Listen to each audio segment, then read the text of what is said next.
गया खरी हो हमर यार मनावा तो एक बेर बात कर लगे। हो गया खरी हो हमर यार मनावा तो एक बेर बात कर लगे। हो गे सोना यारवा हो भरती पटनवा में आके मुलाकात कर लेगे। आगे सुना यारवा हो भरती पटनवा में आके मुलाकात कर लेगे। आगे चली जाइबौ छोड़ी के दुनिया विदाई अपने हाथ कर लेगे। आगे सुना यारवा हो भरती पटनवा में आके मुलाकात कर लेगे। आगे सुना यारवा हो भरती पटनवा में आके मुलाकात कर लेगे।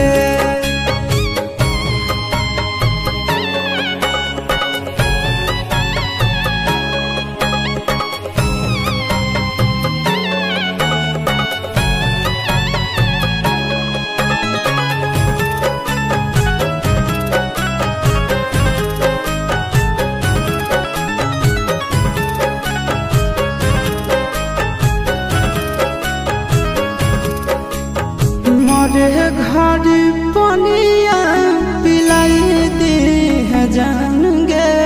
कफन ओढ़ाई दी है टूटत ही जब प्राण गे।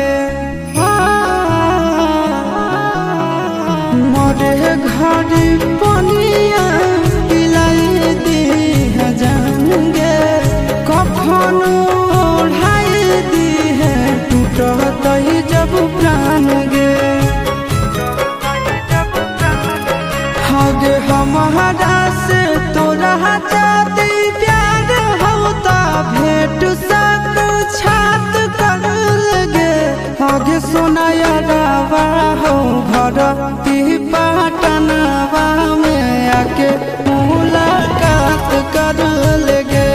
आगे सोना यारवा हो भरती पटनवा में आके मुलाकात कर लेगे।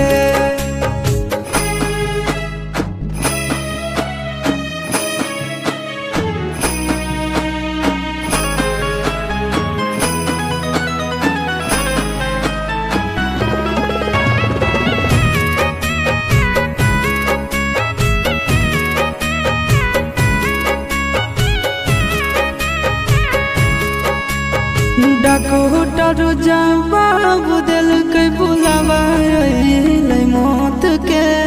देखी के चेहरा जानू चल जाई है लौट के।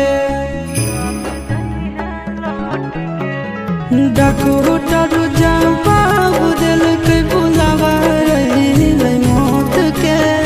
देखी के चेहरा जानू चल जाई है लौट के।